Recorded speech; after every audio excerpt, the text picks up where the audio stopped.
So, hello, I'm Lawrence Chard. Welcome to, or welcome back to, our Chards Coin and Bullion Dealer YouTube channel. If it's not a case of welcome back to, it probably means you haven't subscribed. So you probably know what I'm going to say. Hit the subscribe button there, and then you won't miss any other exciting episodes. If you like this video, it's too soon to tell yet, you can give it a thumbs up. If you don't like the look of my face, or you think I'm mumbling, you can always give the thumbs down. Oh, and importantly, we do like to hear feedback from you. We like comments, we like questions.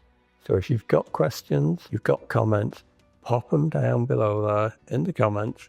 We do read them all, and we try to answer them all. And if your questions are about Chards being Bullion Dealer of the Year, fire those away and we'll try and answer you. There's usually information about it on our website, so keep watching, folks. So now for Christian, on with question number 1 in the Inquisition. So Lawrence, the first question is that you kicked off the company in 1964. What are some of the standout moments in its growth over the years? Well, I'm going to start off by ignoring that question because my planned video today was basically about where to buy gold, investment gold, in the UK. We'll probably do that next week now.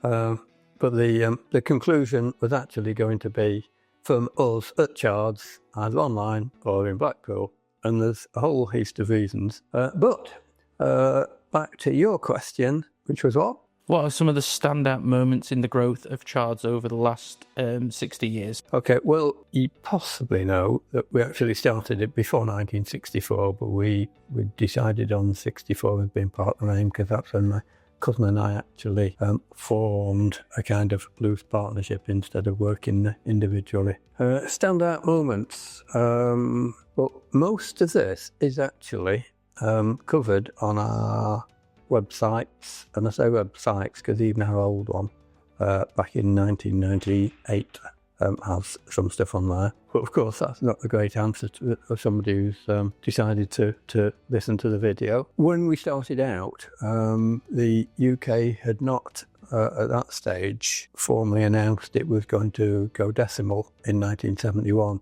and the decimalisation programme was announced in 65, and because my cousin and I were working in our family's arcade part-time at the time when we were still school kids, we actually got very busy with the great interest that caused. We went decimal in 1971, and strangely after that the business went quite flat.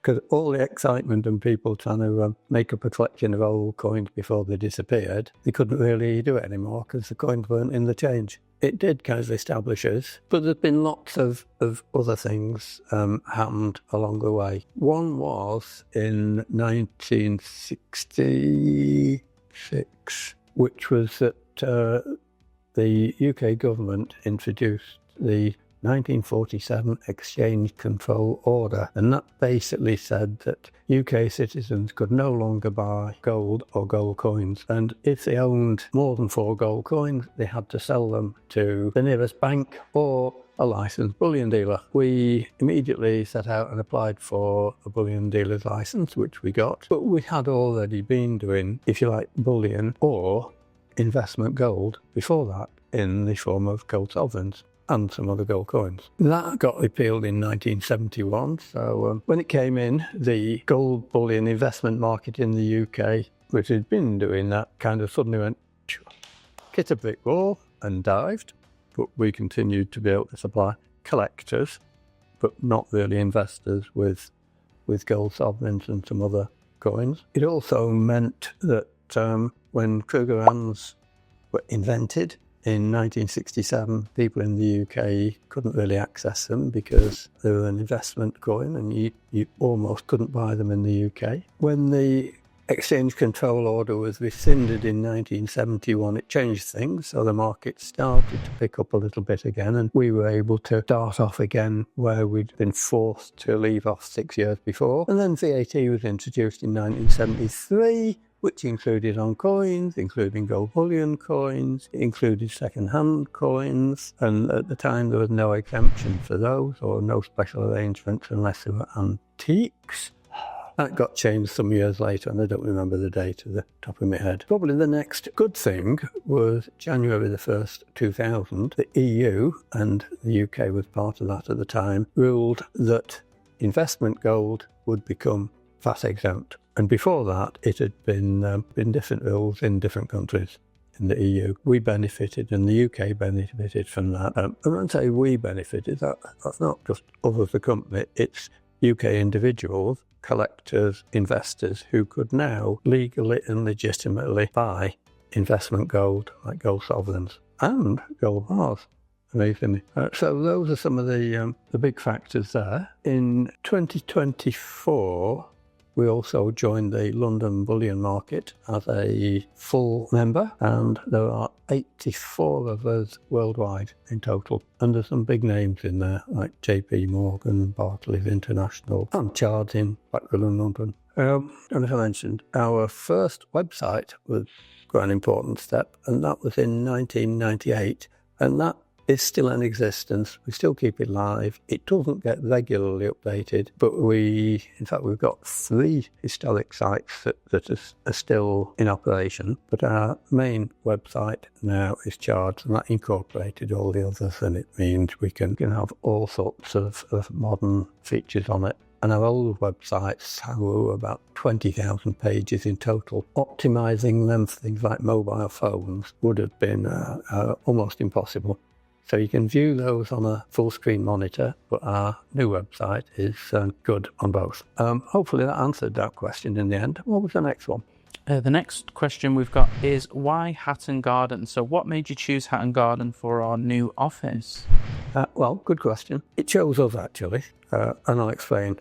But in any case, it has for a long time been one of the great traditional centres in the UK for jewellery and precious metals. And also, as far as we're concerned, Johnson Matthey had a big office isn't really the right word, a big facility there, which I used to visit quite frequently. When I say it chose us, we were working with some Indian jewellers at the time who wanted a cooperation, and we supplied them with some goods, and we had a few meetings, and they were hunting around for a separate premises to actually run a bullion business from, as distinct from their existing jewellery operation. And they came up with a couple of different sites, and the best of them was at number 100 Hatton Garden, where we are now. So yes, we said, okay, we'll go ahead with that. But then they decided that they were probably better off staying just in their jewellery side and supplying their own customers from their existing locations. So we said, okay, well, we'll go ahead with the Hatton Garden on its own. One of the main reasons there was actually it was incredibly reasonable rent compared with other locations that we looked at in London. And of course, Hatton Garden, in any case, is almost a sort of no-brainer choice.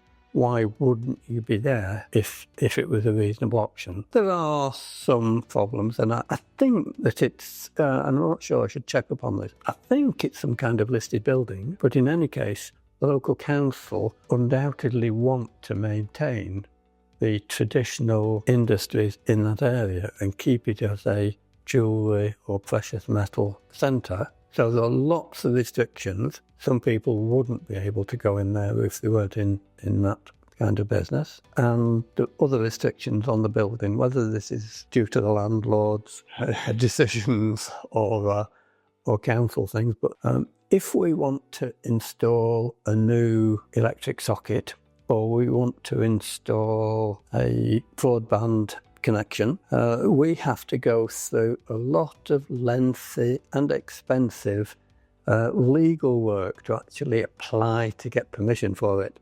And somebody else who was in the building said they spent something like £10,000 on legal fees, paying both parties legal fees, just so they could actually provide some of the essential equipment that they needed. And I think that was electrical supply, telecommunications, and of course, you also have to undertake to actually put it back how it was when you moved in. So those restrictions, although they're onerous, don't really bother us that much.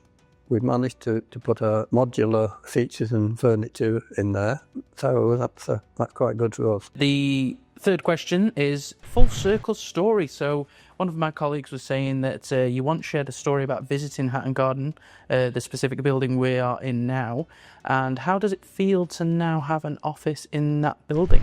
Well, somewhere along the line, two stories have got conflated there, because yes, I used to visit Hatton Garden a long time ago, and that was mainly, probably in the 1960s and 70s, that was mainly to visit Johnson Matthey, who were a London merchant bank, an old established one, that were a member of what was previously the London Gold Pool. They were part of the gold fixings at the time, and they were very active in precious metals, gold, silver, and we used to visit them. I used to visit them there. And in their big yard, I would see, anybody remember the quite large luggage trolleys that you'd see on railway stations, trundling along, holding lots of people's bags and other luggage and maybe sacks of Royal Mail stuff, and little trains going round their premises with these trucks on them, and most of the trucks were loaded up with London Good Delivery silver bars, which are 1,000-ounce silver bars, and they were just trundling along from one part of their operation to the other. Quite an impressive sight. What we were going for mainly was to buy and or sell gold sovereigns, and we'd get to see their selection and talk to their dealers. The visit to 100 Hatton Garden, where we are now, was sometime after that, and I actually probably made a few visits there to the London Diamond Bourse. And the London Diamond Bourse is on the 5th floor, the same floor as our office, at number 100 Hatton Garden. So I think that's where two stories have got mixed up a little bit. Okay, so this one is a little bit of a deeper question, I think. So dreams and reality, did you ever think we'd end up with an office in such a famous spot? That's a deeper question. Is it a deep dream? No, not really. I'm not really a dreamer anyway, so I never out there going, one day I want to open an office or a depot or whatever in Hatton Garden. We were in Blackpool. Blackpool suits us quite well. We live here, and it does have advantages. I get to, when I commute into to the office, I get to drive along Blackpool Promenade. That's not always a great thing, but we've got nice fresh air. It's on the coast. We don't get too many car fumes. We've got a nice sea view. So Blackpool's got a lot of things going for it. It's also quite a good low-cost area, so we were and remain competitive on that basis. And as the business was and still is very largely mail order, it doesn't really matter where in the UK we're located. Blackpool is a bit of a backwater, and London certainly is a kind of major centre. If you had to be in one place and you were setting up new, then probably London would be your main choice, and probably Hatton Garden would be right up there along them. So the two things fit together, but it was never really a dream. People have been asking us, probably even before the internet, or before we were on the internet, have you got a branch in Preston, Manchester, Birmingham, Glasgow, somewhere else, New York, Switzerland, London? And I'll answer then that well, no, because we're mainly mail order, we're about as far away as your local post box or post office. And it still applies. Obviously, now we're open in London, then I'll expand things for customers. The fifth question here is bullion market changes. So how has the bullion market changed since you started the business, and what sort of trends do you see coming up? I guess I already answered some of that in the very first question, so I won't repeat that. But there have been huge price increases in gold and in silver. If you look back on gold prices, and we have a gold price page on our website, of course, and it's got a chart on there, and you can look back for basically all time, but it's not all time. It goes back to about 1833, and you can see what gold prices were, and almost a straight flat line, just a few little wiggles in it in 1833 up until about 1933, so about 100 years. What happened in 33? Most of the world went off the gold standard, and the USA also passed a presidential order, or whatever it was called then. A lot of American dealers call it gold confiscation, and it wasn't. Basically, like the UK's exchange control order, what it meant is American citizens could no longer continue to hold gold, and that's gold bars or gold coins. Well, before that, gold coins were money, so you could buy and sell things using an American gold eagle or double eagle.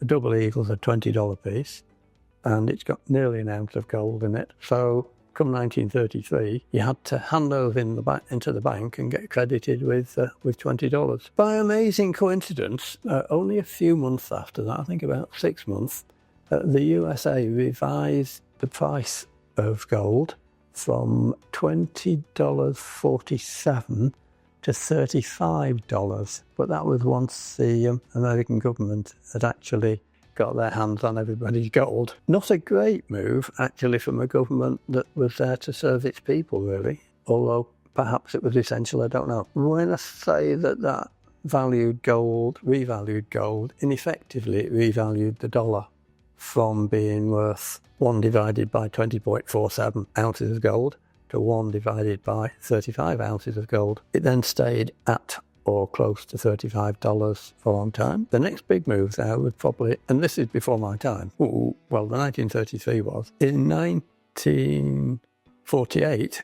the year I was born, there was a Bretton Woods Agreement, and that basically also reinforced that peg between the dollar and gold at $35, and the US government guaranteed that other countries could buy and sell and trade with it at $35 an ounce. That also effectively meant that the US dollar became the world's reserve currency.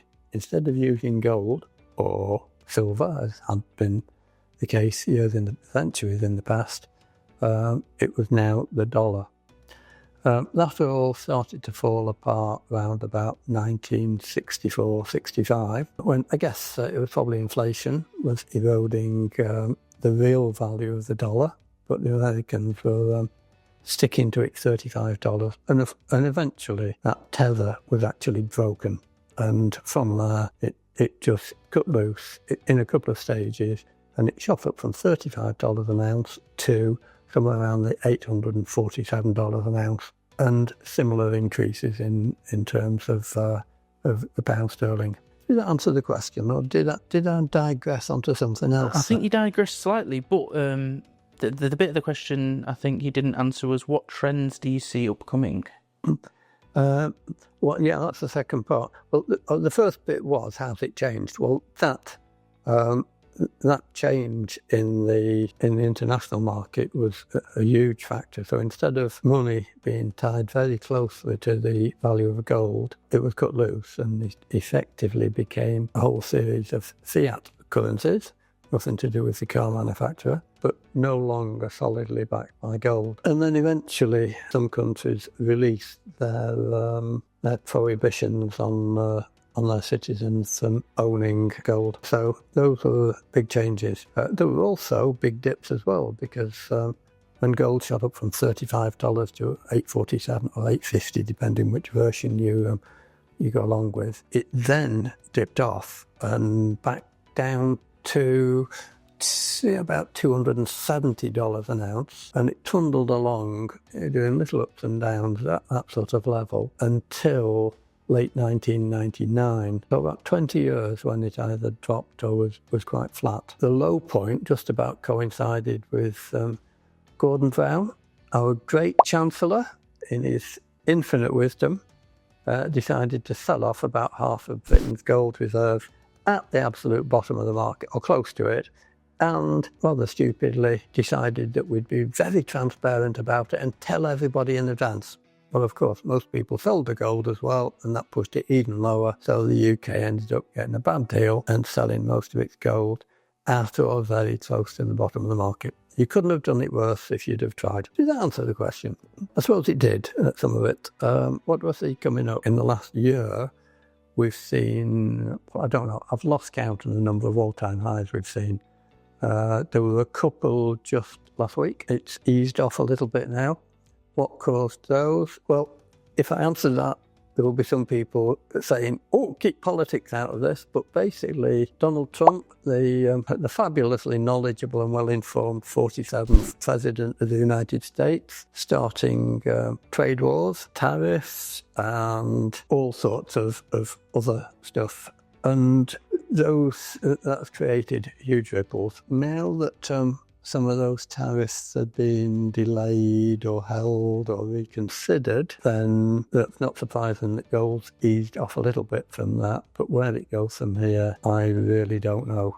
And anybody who knows will realise I don't go in for a lot of this lunatic gold forecasting. Now's the time to buy it, you must buy it because... But having said that, if the trade wars and the tariffs do get applied, we could have basically a worldwide recession that will probably combined with inflation in many countries, that could actually completely trash or break the connection between the US dollar or its value and gold, or the US dollar as a world reserve asset, already have been moved by the BRICS group of countries. So that's Brazil, Russia, India, China. Where have I missed out for that? Saudi Arabia? Who's the last one? Probably Saudi Arabia. To actually use gold or other currencies as a reserve asset in preference to the US dollar. We'll see how that goes. Those are some of the big changes there. Obviously, what we have also seen over one quarter of a century now is increased awareness in the UK by consumers and ordinary people that gold is, you can buy gold, you can invest in it, you can also buy and invest in silver, platinum, palladium, but gold is the winner there because it's available without value-added tax, so you don't pay tax when you buy it. There's also a little advantage built into British coins because disposals of sterling, which is almost any form of money that's British, are also exempt from capital gains tax. So if you buy gold sovereigns, you don't pay any VAT on them. When you come to sell them, if you've made a huge profit on them, you don't pay any capital gains tax either. Similar with things like gold Britannias and British silver coins or platinum ones. I think that's probably answered that question fully. Okay, so question 6 is client connections. What do you think makes our company special when it comes to client relationships and customer service? Well, it would be easy to say, well, we're better, but it's not quite as simple as that. I think probably the main thing is the fact that we started out as coin dealers, if you like, popular numismatics, things like old pennies, but also things like gold sovereigns, because gold sovereigns always been, well, a major British coin. They're very collectible, and a lot of people collect sovereigns, one of each different head or design, or of them in many different designs, one of every different date, different mint marks. And because they're available generally at very low premiums over gold, but they've also been a gold bullion coin. So sovereigns were a gold bullion coin before Kruger hands were ever invented, which wasn't until 1967. So we started out as a coin dealer. We're still a coin dealer. We're still doing numismatic coins. We also do bullion coins. And because we've always done sovereigns, yes, we've always been a bullion dealer. Whereas most of our newbie competitors either come from a jewellery background, which means they generally know nothing much about coins, or they just started out as bullion dealers, and once again, they don't really know much about coins. I think we've, if you like, been lucky or fortunate in a way to come from that background because we've always related to ordinary people, if you like, the man in the street. Sure, we'll deal with very wealthy so-called high net worth individuals. It's always been the case, but we don't. We try not to differentiate too much. We're quite happy dealing with both ends of the wealth spectrum. That is one thing that does set us apart. Also, I'm not really a coin collector, but I am a numismatist. I am interested in coins for lots of reasons, very interesting historically. One of the other things that I think I benefit from is that when there are different opinions, I can almost always see the opposite end.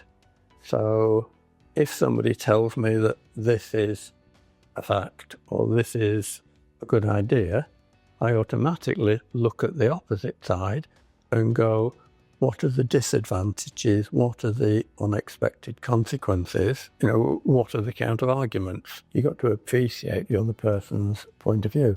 And I think that's something that I've benefited from, and that builds over into the business. I can see other people's point of view. If somebody wants to sell us something, some coins or some gold, I understand that they want the best possible price within reason. And I also understand, and I hope they understand that we want to buy it at not necessarily the lowest possible price, but yes, we want to buy it at a price where we can actually successfully make some profit on it, and the business continues. And it's the same when people buy from us. We never rip people off because we're aware that we want their continuing business, and in the future they may come back to either buy more from us or to sell us coins. So we want to establish a good relationship, and we're not short term. We're happy to make a reasonable profit, not a huge one, and to work hard to do it in the expectation that will be continuing business, that the person may come back to buy more or sell more to us, but also that they'll tell friends and acquaintances, and that builds our reputation. It's a long-term thing, and that works. Investment tips. So what advice would you give someone looking to invest in bullion today? So I know this is probably a video in itself, but what advice, if somebody walked in now, they'd never invested in bullion before, what would you say to them? Well, my first thing, and I recommend this to dozens of people every single week, we've got a page on our website. Its title is Investment Advice for UK Bullion Investors. And it took about 60 years and about 1 week to actually write that. The main points on there is invest in gold, because gold is VAT-free. Silver, platinum, palladium have all got VAT on them, as of most things. So if it's an investment, then your first choice really is or should be gold. What's more, you should also aim to buy it at the lowest premium, percentage premium, within reason.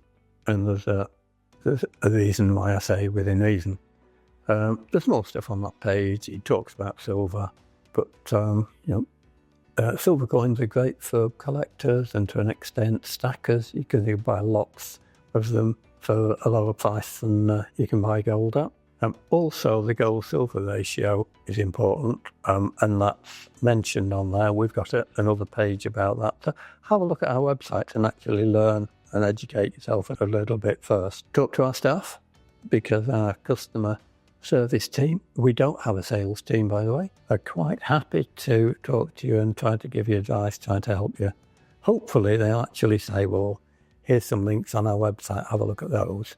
That's what I do, because otherwise there's stuff on there that's taken years of experience and many, many hours or days to write. If I, for example, had to advise every customer fully, people would have to come and camp out here because they can't half rabbit on when they get started, and I digress. So, does that answer the question? It does. I'm surprised you didn't say that they should subscribe to our YouTube channel either.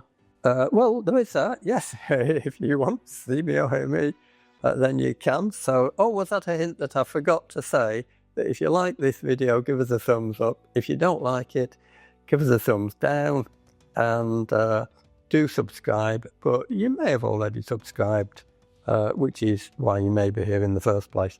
The last question, I'm not sure who's written this on here, but who is your favourite employee? I think you wrote down that. Were you hoping that I'd say you? But well, let me see. Who made me the last cup of tea? I can tell you. I made my own cup of tea. So Is it me? I don't know. We really don't have a favourite. We do have a great team. We've got two great teams in a way, because we've got our team at Blackpool, we've got our team in London, and everybody does a good job there. There's a whole bunch of different people and different individuals, all with different strengths. What you possibly don't know out there is that we have little friendly, not quite competitions, but little prizes and not even really incentive things. On Friday afternoon, if we've got enough time, we'll have what we call Fizz Friday. And that's kind of, while they're packing up, they'll maybe have a glass of fizz or red wine, white wine, rosé, some have tea, cider, beer. But also we do odd little kind of almost spot prizes. So the other day, for example, I asked Rochelle, who's our operations manager, and we couldn't survive without her, who's been the most deserving of a bottle of fizz this week or some other little gift. And she did a very quick poll, and within about 7 minutes we got some answer, and Ben got I think it was 5 votes, and 2 other people got 1 each. Not all the staff actually managed to, well, they weren't all online at that stage, but out of the 7 that responded to that, Ben got 1. He got a very nice bottle of some quite expensive English fizz. And since then, we've done a few of the little goodies. There's some Prosecco and some chocolates and whatever. Everybody has got the strength, their own strength, their own skills and their own things. But mainly, it works well as a great team. Is that about all? Did I tell you much about Hatton Garden? Well, the good news is I think we were supposed to be saying that we've actually officially owned our Hatton Garden office. We have been there for about a year, just quietly beavering away, but we've added a few more customer service members there, so we can actually deal with more than 1 or 2 visitors. You do need to make an appointment if you want to come and see us, because we're so busy. The best way to make purchases within an investment is actually using our website. Sign up, join our club. What do we call it? Well, you can sign up to our mailing list, which there'll be a link in the description of this video. There's that, but you can, what you can and need to do for that is actually create an account on our website, and then you're almost ready to go. You can do all your dealing online if you want, but you can phone us. We are busy, so you might not always get through instantly. It's good and bad to be busy. If we're busy, it's probably because we're good. There probably is a reason for it, but yeah. Now you do have another choice. You can go and see us in Hatton Garden, and that has to be a good thing. Okay, so I probably said more than enough again for today. We hope you enjoyed the video, and look forward to seeing you again soon. Bye for now.